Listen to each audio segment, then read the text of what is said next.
Earlier in the show, we exercised our green thumbs with greenery. Can we just show off? Over the break, we managed to fix this, and I did the bow. I'm going to take full credit for that bow. Well, you definitely placed the bow. I placed the bow. Now, let's take that to the next level with poinsettias. Right. All right, so gardening expert, obviously, Ginny Rosencrans, in case you forgot who she was, with the University of Maryland Extension Office, is back with us to lead the way as far as poinsettias go. Right. Poinsettias is basically one of the flowers of the season, and a lot of people who never buy plants will buy a poinsettia. Can I just say, I learned more about wildlife and plants and flowers from you than I ever have from any sort of programming. So thank you for coming in and teaching us about this stuff. Certainly welcome. I understand that these actually get to be humongous in warmer climates. Yeah, these are actually natives of Mexico. Okay. And so in Mexico, it's hot. It's dry. That's the perfect conditions for them. So when you're thinking about bringing one home, keep in mind, hot, dry, don't overwater these babies. But in Mexico, they get to be high enough to be a solid hedge. So like a 6-foot tall plant. Absolutely. That's my height, 6 feet. 4 is what I usually go by. So what are the main purpose of poinsettias in America? There's a lot of different religious stories about them. I think a lot of it has to do with the fact that they're green all year long, and then right about this time of year, they turn these beautiful, beautiful colors.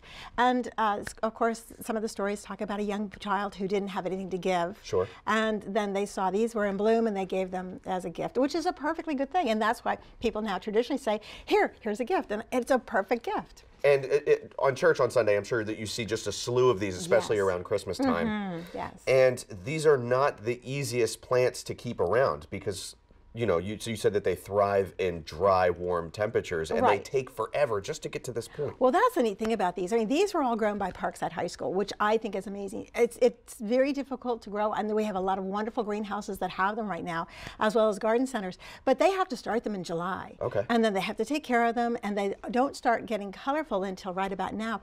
But there's a period of time in September to October that they can have absolutely no light after the sun goes down. Really? And if you have light, then you don't have these gorgeous things. So these are the colorful parts of them are actually like not a true flower. They're a modified leaf. It's called a bract. But you want to look in the center of each one, and then you can see that there is like little teeny tiny flowers. Look at that. And what's nice about that is when you're seeing them, if you see that they're still tightly closed, like little teeny green balls, that's when you want to buy them because you know that they're going to last a lot longer. So how do I keep them warm over the winter months? I mean, this is when they start growing beautiful colored leaves. Is your house warm? My house is warm. Well, there you go. Keep them inside, I guess. There you go. So you want to have them in a warm house. You want to put them right by a sunny window. Okay. And now, if you want to have them for holiday decorations, go ahead and move them for the holiday decorations. And then when you're done, just put them back in a sunny window. The thing is, since these are such tropicals, the best thing to do is buy that last on your list. So you've driven around all town and your car is nice and warm. You run in, you pick up your poinsettia, they bag it in a nice little plastic bag, put it in a warm car, take it directly home, take it into your warm house. Into your warm sunroom with all the warm sun. Well, wherever, yeah. Get some warm cider. I mean, that's really up to you. That's good. So for what we're looking at now, does this require any sort of maintenance? Well, once a week, a little bit of water. What I say to people is just take it out of this beautiful plastic, well, shiny green or gold, and put it on a plate or a saucer and water it once a week with warm water. Sure. Yeah, lukewarm water or just tap water. And then let it sit for about 10-15 minutes and then take it out, and anything that's drained out, just toss it out and put this back into this, because you don't want to have this sitting in water. Gotcha. It just really, really hates that. Is it okay to have around my pets? Cats, dogs, lizards, kangaroos, whatever you have at home?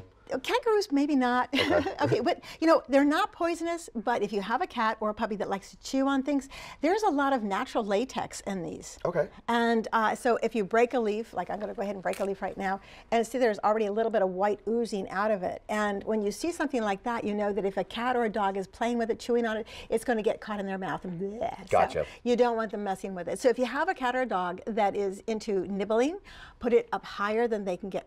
Well, a dog won't get it, a cat will. But those are the only things, because they're not poisonous at all. So if you don't want to put this in your mouth, make sure it doesn't go in your dog's or cat's mouth. Ginny, thank you so much for coming in. And it's always a pleasure to hang with you and to learn about lovely plants such as these poinsettias.